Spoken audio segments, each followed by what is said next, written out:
ফ্যাসিবাদী সরকারের প্রধান হাসিনা পালিয়ে যাওয়ার পর সে বর্তমানে কোথায় আছে, গাজিয়াবাদ নাকি দিল্লি? পালিয়ে যাওয়ার পর প্রথম সপ্তাহে ইন্ডিয়া থেকে ফোন করে নেতাকর্মীদেরকে বিভিন্ন দিক নির্দেশনা দিয়েছিল। এরপর দীর্ঘদিন তার কোনো প্রতিক্রিয়া পাওয়া যায়নি। সম্প্রতি একটা খবরও প্রকাশিত হয়, সে ভারতের কাছাকাছি আলহিন্দন বিমানঘাটিতে একটি নির্জন বাড়িতে গৃহবন্দী অবস্থায় আছে। তার সাথে যোগাযোগের সম্পূর্ণ ডিভাইস বিচ্ছিন্ন করে দেওয়া হয়েছে। এমনকি তার মেয়ে সাইমা ওয়াজেদ পুতুল দিল্লিতে থাকার পরও তার সাথে যোগাযোগ করতে পারেনি, এমনকি দেখাও করতে দেওয়া হচ্ছে না। সজীব ওয়াজেদ জয় ইন্ডিয়া গিয়ে মায়ের সাথে দেখা করার ইচ্ছা পোষণ করলেও ইন্ডিয়া সরকার থেকে জানিয়ে দেওয়া হয়েছে তার সাথে দেখা করার সুযোগ দেওয়া হবে না, তাই সজীব ওয়াজেদ জয় ইন্ডিয়া যায়নি। এমন ঘটনার পরপরই আজ সকালে তার একটি ফোন আলাপ ফাঁস হয়। ফোন আলাপটি ফাঁস করে তার সরকারের আমলে নির্বাসিত সাংবাদিক ডক্টর কনক সরোয়ার। ফোন আলাপটিতে শোনা যায় তিনি আমেরিকান নিবাসী ঢাকা কেরানীগঞ্জের আওয়ামী লীগ নেতা তানবীরের সাথে আলোচনা করতেছে। তিনি ওই নেতাকে বিভিন্ন দিক নির্দেশনা দিচ্ছে এবং সবচেয়ে উদ্বেগের বিষয় হলো তার অবস্থান। সে বলতেছে সে সীমান্তের খুব কাছে আছে, যেন চট করে ঢুকে যেতে পারে। তাহলে কি ফ্যাসিবাদ সীমান্তের আশপাশে বসে কোথাও থেকে দেশ নিয়ে গভীর ষড়যন্ত্রে লিপ্ত? চলুন তার ফোন আলাপটি বিস্তারিত শুনে আসি। তো দূরে নাই, আমি খুব কাছাকাছি আছি। জি আপা, আমি চট করে ঢুকে পড়তে পারি না এখানে নিউ ইয়র্ক মহানগরে আপা যারা আছি এমদাদ ভাইয়ের নেতৃত্বে আমরা মিডল মিসিং করতেছি আপা, কিন্তু এলাকার পরিস্থিতি আপা খুব খারাপ। কামরাঙ্গীচরে বা কেরানীগঞ্জে আপা সকল নেতাকর্মী তো আপা হচ্ছে ওরা মানে একদম সবাই এলাকার বাইরে আপা। এখন ওদেরকে তো আপা আমি সবার সব মার্ডার কেস আর কিছু সব মার্ডার কেস। জি আপা, এখন সবার বিরুদ্ধে মার্ডার কেস। হ্যাঁ, এখন আপা আপনি যদি বলেন আপা, আমি তো আপা এখান থেকে আমার এলাকার যে ছেলে পেলে আছে যেগুলো ছাত্রলীগ যুবলীগ আমি যতটুকু পারি আপা সহায়তা করতেছি। আর আপনি যদি অনুমতি দেন, আমি যদি বলেন না তুমি এখানে থেকে ওদেরকে হেল্প করো, করলাম। আর যদি বলেন না তুমি দেশে যাও, যে একটু গুছানোর চেষ্টা করো আপা, তাহলে করবো আপা। এটা আপনার সিদ্ধান্ত আপা। না এখানে বসে এখন সাহায্য করো, সেটা সবচেয়ে বেশি কাজে লাগবে। জি জি আপা, আর পরে গেলে হবে। জি আপা, গেট থেকে নাও। আর আপা ওই যে আইনজীবীরা আপা দাঁড়াতে পারতেছে না আপা, এই বিষয়ে যদি আপনি কোনো পরামর্শ দিতেন আপা, তাহলে তো আপা একটু ইয়ে হইতো। না আইনজীবীরা যেতে পারে না, দাঁড়াতে পারে না, সেখানে করে। তো সেখানে যখন আইনজীবীরা যাবে, সেখানে ওদের বলো যে আমাদের লোকজনদের অর্গানাইজ করে সোজা ওখানে যাই। আর তাছাড়া তো আর কোনো ওয়ে নেই আপা। তবে আমি কালকে সিদ্দিক ভাইয়ের সাথে কথা কাজ করতে হবে। জি আপা, তোমার একটা কাজ করো, তোমরা যেখানে আসো ওখানকার এখন তো ইলেকশন চলছে। জি আপা, ওইসব তাদের ক্যাম্পেনিং এর সময় ওদের লোকাল যে ইলেকশন হচ্ছে সেখানে ক্যাম্পেনিং এর সময় তার সঙ্গে যোগাযোগ রাখা, ক্যাম্পেনিং এর সহযোগিতা করার সাথে সাথে মানে এই বিষয়গুলি জানায় রাখা। তারপর যখন মানে এদের কাছে একটা সাপোর্ট নিয়ে আসা। জি আপা, আপনি আপা আমার ব্যক্তিগত অভিমত, আমার যেটা মনে হয় আপা, আমার সাথে সবাই একমত হবে কিনা জানি না, আমার মনে হচ্ছে আপা এবার রিপাবলিকানরা যাবে আপা। ট্রাম্প আবারও আসতেছে আপা, কারণ আমেরিকানরা তো আপা ব্যাপার আছে একটু নারী নেতৃত্বের ব্যাপারে, এখন তো এগুলো বলা যায় না, তো নিজেও বুঝেন ওরা হয়তো। আমার মনে হয় ট্রাম্প আবারও আসতেছে আপা, রিপাবলিকানরা আসলে আমাদের জন্য খুবই ভালো হবে আপা। আচ্ছা, না সে যে আসুক, আমার মনে হয় যে ওখানে প্রার্থী যে পপুলার জিতবে, তার সাথে আমাদের একটা এখন থেকে তাদের ক্যাম্পেনিং এ থাকলে পরে তাদের সাথে যোগাযোগ হলে পরে ভবিষ্যতে কাজে লাগবে। জি আপা, আর একটা আপা যেহেতু আমি সবাইকে বলেও দিচ্ছি যে যার যার এলাকায় যে যেখানে থাকে সেখানে, কারণ ওরাই ভোটারদের আবার গুরুত্ব দেয়। তো আমাদের বাঙালি ভোটাররা তো যায় ভোট দিতে, বিদেশে তো কম যায়। জি আপা, আপা এমনিতে আপা আপনি আপা কিছু মনে করবেন না, আমি পরে মাঝখানে শুনছিলাম আপনার গাজিয়াবাদ থেকে আপা দিল্লিতে ট্রান্সফার করছে আপা, আপনি নিজের দিকে আপা খেয়াল রাখবেন আপা। আপা আপনি আসেন আপা, ট্রান্সফার করছে মানে একটা কোথায় ট্রান্সফার করছে আমার ওই যে বাংলাদেশে আপা একটা নিউজ আসছে আপনার গাজিয়াবাদ থেকে দিল্লিতে নাকি ট্রান্সফার করছে আপনাকে হেলিকপ্টার দিয়ে, এরকম একটা নিউজ আসছে আপা। হেলিকপ্টার দিয়ে? জি, এটা নিউজ আসছে যায় দিনে আপু, পরশু দিন আপা ওই যায় দিনে আপনার হচ্ছে ওদের অনলাইন ভার্সনে এটা ভিডিও দেখাইছে আপনাকে নাকি ওই যে গাজিয়াবাদ থেকে দিল্লিতে নাকি ট্রান্সফার করছে আপা। ভিডিও দেখাইছে যে কোন দেশের হেলিকপ্টার সেটা না, এটা না আপা, এটা ভিজুয়াল একটা হেলিকপ্টার দেখাইছে আন্তাজে, কিন্তু এটা নিউজ দিছে আপা। আপনি চাইলে আমি আপনাকে ভিডিওটা পাঠিয়ে দিতে পারি আপা হোয়াটসঅ্যাপে।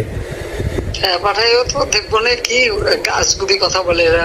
জি আপা, এটা তো নিউজ তো আপা দেখেন না আপা।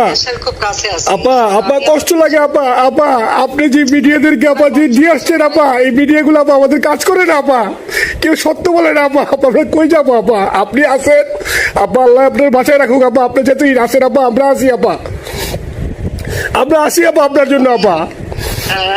না না, আমি কিন্তু আমাদের দেশের খুব কাছাকাছি আছি। জি আপা, খুব শুনে শান্তি লাগলো আপা। আমি অত দূরে নাই, আমি খুব কাছাকাছি আছি, জি আপা। যাতে আমি চট করে ঢুকে পড়তে পারি। না আপা, আপনাকে দেশে আপা এটা ইয়ে করেন, আপনি যখন নিজে দিবেন যে না তানভীর তুমি আমেরিকা থেকে দেশে চলে যাও, দেশে যে ওই কারমাঙ্গিচর ক্যানিগঞ্জের ওইখানে ওই দলীয় নেতৃত্বের গুছাও বা ওইখানে কাজ করো আপা, আপনি বললে সাথে সাথে দৌড় দেবো আপা। এখানে এখন গেলেই দেবেন একখানা মামলা, শেষে কিছুই করতে পারবে না, বরং এখানে বসে এই যে মামলা দিচ্ছে, জি আপা। আমার বিরুদ্ধে 113টা মামলা। জি আপা। সব জিনিসগুলি নিয়ে জি। আমার মনে হয় জাতিসংঘ থেকে শুরু করে সবার কাছে এটা বলা দরকার যে এটা কোন ধরনের কথা, যে একটা ফলস মামলা, মানে আমার পরিবারে কেউ বাকি নাই, জি আপা। যারা বাইরে বিদেশে চাকরি করে জি আপা। সবার নামে মামলা। জি আপা, সবার নয় মামলা দিয়েছে আপা। আর হয়রানি করার জন্য জি। যারা একদিন হিউম্যান রাইটস এর কথা বলতো, যারা অপোজিশন স্পেস দেওয়ার কথা বলতো, তারা জি। কই? তো এই কথাগুলি তার সামনে তুলতে হবে, বলতে হবে, এবং লোকাল লোকদের বলতে হবে। দ্বিতীয় কথা হচ্ছে, আমরা থাকতে দেশের যে অবস্থা ছিল, এখন তো দেশের অবস্থা যে খারাপ, ভয়ঙ্কর আপা। আবার সেই দরিদ্র সীমার নিচে চলে যাচ্ছে, জি আপা। মানুষের খাবার নাই, জি। সব বন্ধ করে দিচ্ছে, জি আপা। আর সব টাকা লুটে খাচ্ছে, ব্যাংকের টাকা সব লুটে খাচ্ছে। জি আপা। আপা আমি ফেসবুকে যেভাবে ইন্ডিভিজুয়ালি আপা, আপনি আসলে ফেসবুক তো চালান না বা দেখেন না, বা ইন্ডিভিজুয়ালি ফেসবুকে আমি যেভাবে, আমার ফেসবুক নাই, জি আপা আমি জানি আপা, আমি ইন্ডিভিজুয়ালি যেভাবে ফেসবুকে আপা লেখালেখি করতেছি, আপনার কাছে যদি কোনোদিন আল্লাহ তাআলা আপনার কাছে নিয়ে যায়, সরাসরি দেখাইতে পারি আপা, আপনি আমার বুকে জড়াই ধরবেন আপা, এত বলতে পারি আপা, নাইসলি লিখতেছি আপা। একটা কথা তোমার জানা রাখি, জি আপা। ওই যে এখন খুব লাভাচ্ছে যে যারা মানি লন্ডারিং করছে, জি। গ্রামীণ ব্যাংকের যত টাকা জি। এই এত বছরে, জি আপা। ইউনুস কিন্তু গ্রামীণ ব্যাংক প্রতিষ্ঠা করেনি, জি আপা। গ্রামীণ ব্যাংক প্রতিষ্ঠা করছে এরশাদ। জি আপা। সে চাকরি দিচ্ছিল এমডির পদে, জি আপা। এমডির পদের থেকে গ্রামীণ ব্যাংকের 26,000 কোটি টাকা সে মানি লন্ডারিং করে বিদেশে নিয়ে গেছে। জি আপা। 26,000 কোটি টাকা, জি। যা দিয়ে সেই যে বিদেশে সোশ্যাল বিজনেস, অমক যত বিজনেস সব, কত টাকা পায় থেকে। আপা এটা তো আপা দেশের মানুষ বুঝতেছে আপা, আপনি বিশ্বাস করেন আপা, দেশের মানুষ হারে হারে বুঝতেছে আপা। না, মানুষের বুঝে দিতে পারে যে অলিম্পিক মশাল ধরতে কত টাকা সে ডোনেশন দিচ্ছে, ওদের ডোনেশন লিস্ট খুঁজলে পাওয়া যাবে। জি আপা। তবে এবার যে অলিম্পিয়াতে গেল, সেখানে কত টাকা ডোনেশন দিয়ে আসছে, জি আপা। ওদের ডোনেশন লিস্ট খুঁজলে কিন্তু নাম পাওয়া যাবে। জি আপা। ক্লিন্টন ফাউন্ডেশনে যে ডোনেশন দিচ্ছে জি আপা। নোবেলের আগে, সেটা কত টাকা ওখানে পাওয়া যাবে, জি। কারা কারা দিচ্ছে। মহাচর বৈশে এখন আমাদেরকে সব তত্ত্ব কথা শোনাচ্ছে, জনগণের গরিবের রক্ত চুষা টাকা নিয়ে বড় লোক হচ্ছে সুদখোর একটা। আপা আপনি বিশ্বাস করেন আপা, বাংলাদেশের মানুষ ধীরে ধীরে আপা বুঝতেছে, অনেকে আপা ওই সময় আবেগে গেছে আন্দোলনে, ওরা এখন আসলে কি ওরা সরাসরি বলতে পারতেছে না যে ওরা কষ্ট পাচ্ছে, কারণ ওরা তো তাহলে যে ওরা যে আন্দোলনে গেছে তখন আমরা জাপ দিয়ে ধরবো যে কেন গেছিলি, এখন স্বীকার করতে পারতেছে না আপা। তবে মানুষ আপা খুব কষ্টে আছে, বিশ্বাস করেন মানুষ আস্তে আস্তে আপা ভুল বুঝতেছে। আপনি ছাড়া আপা বাংলাদেশে কোনো বিকল্প নেই আপা, আপনি যেই বাংলাদেশকে যেখানে নিয়ে গেছেন আপা, আপনি আমরা আবার স্বপ্ন দেখি আপা, আপনি নিয়ে আপা লড়াই করবো আপা। আপা যথেষ্ট করছি বাংলাদেশের জন্য, দিন নাই রাত নাই, খাওয়া নাই নেওয়া নাই, দিন রাত খেটে। জি আপা, আপনি যেই পরিশ্রম আপা করছেন আপা, উঠাইছিলাম বাংলাদেশের সম্মান সব ধুলাই মিশাই দিচ্ছে। আপা কষ্ট লাগে আপা, যারা মনে করেন অতি উৎসাহী আপা, ওরা নিলে বুঝে নাই, বা ওরা জামাত শিবির আপা, ওরা বঙ্গবন্ধুর স্ট্যাচু নিয়ে আপা ওইখানে এই বঙ্গবন্ধুর স্ট্যাচু অপমানে করছে আপা, কিন্তু আরবি আপা আপনার পালিত আপা, ওরা আপনি আপা এই কাজটা করলে আপা, এর চেয়ে কষ্ট কোথায় আছে আপা? এই কষ্ট কিভাবে বুঝাবো আপা? বুঝবে, এইসব করে বুঝবে। এখন আপা তাইলে আমরা ওই যে আপনার এই বিষয়টা, এখানে যে সিডিডের গুলো আছে আপা, এই মামলাগুলো নথিগুলো ইংলিশে ট্রান্সলেশন করে আপা ওই যে সিডিডের গুলো গেছে আপা অফিসগুলোতে পাঠানো শুরু করি আপা। সব যা পাঠাতে থাকো, জি।